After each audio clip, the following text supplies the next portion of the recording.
home ini apa aja sih?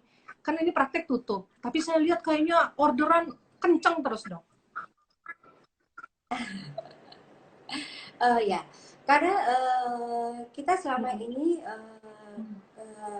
di bidang usaha saya itu pelayanan treatment itu adalah tambahan. Yang pertama itu adalah di produk ya, di produk itu memang kalau skincare saat ini hampir di semua kalangan membutuhkan itu gitu, menggunakan itu. Jadi ketika ada sempat gimana ya, sempat ngerasa aduh kalau di kondisi pandemi COVID-19 ini apakah semua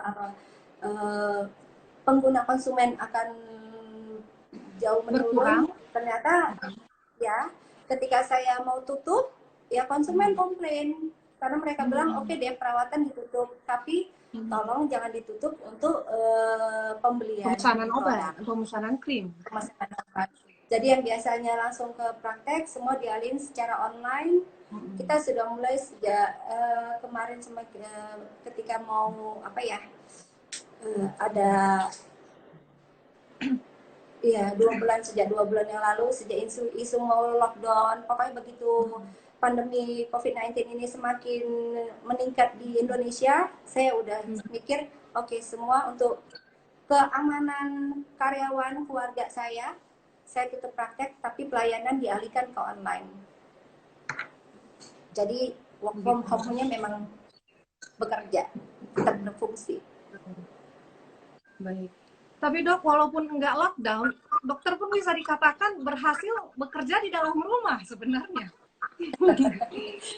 Dan saya salut sekali gitu, nggak kalah dengan yang lain yang memang mungkin di physical evidence-nya begitu hebatnya, tapi dokter menjalankan bisnis dari rumah, tapi sangat luar biasa. Bahkan salah satu dokter kecantikan terhits di Kota Medan itu menurut saya adalah dokter.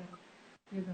Jadi saya salut sekali. Oke, pertanyaan selanjutnya nih dari netizen ya dok ya. Ada beberapa netizen yang sempat nanti tanya ini nih dong. Ada adik-adik mahasiswa.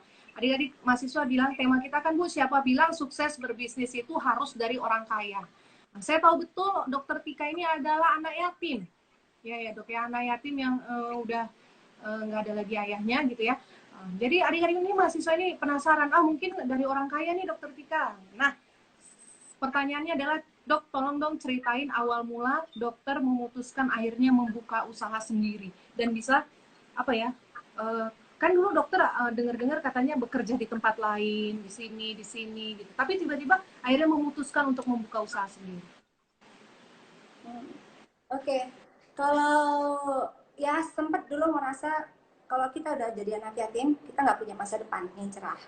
Sempat putus asa, sempat ngerasa ya sudah deh, aku sudah jadi anak yatim, bahkan sempat mikir nggak mau melanjutkan kuliah di kedokteran karena sempat mengalami masa-masa ketika minta uang kuliah, sempat ibu saya bilang saya nggak ada uang, belum ada uang gitu.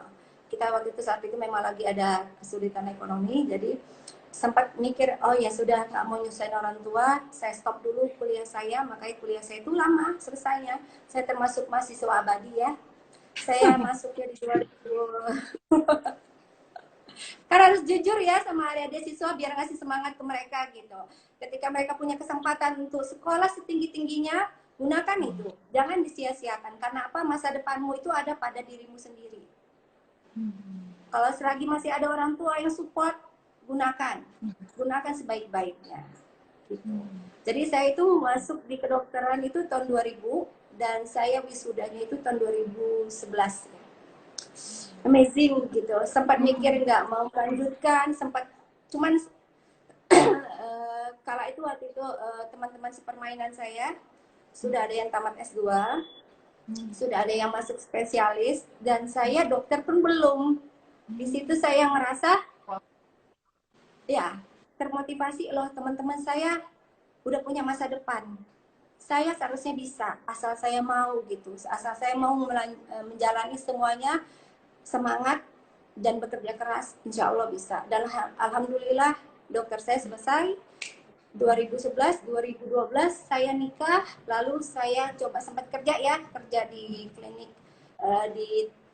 di luar kota di Tanjung Merawa.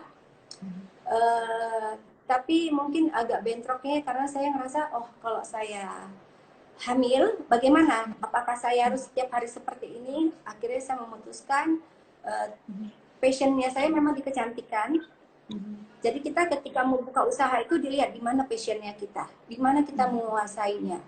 Saya terjun di kecantikan, saya membuka awalnya dengan percaya diri aja, saya buka di ruang tamu, di salah satu kamar di rumah dinas suami. Ya pastilah awal buka orang pasti nggak kurang percaya ya, karena prakteknya kok di dalam kamar gitu. Nah, treatment itu di dalam kamar, pertama cuma satu bed facial. Tapi kalau kita namanya mau mulai usaha, apapun itu, asal kita di kualitas. Kalau saya di pelayanan dan produk ya, kualitas pelayanan dan produk itu harus saya utamakan. Jadi walaupun kita prakteknya dimanapun, itu pasti orang akan datang mencari.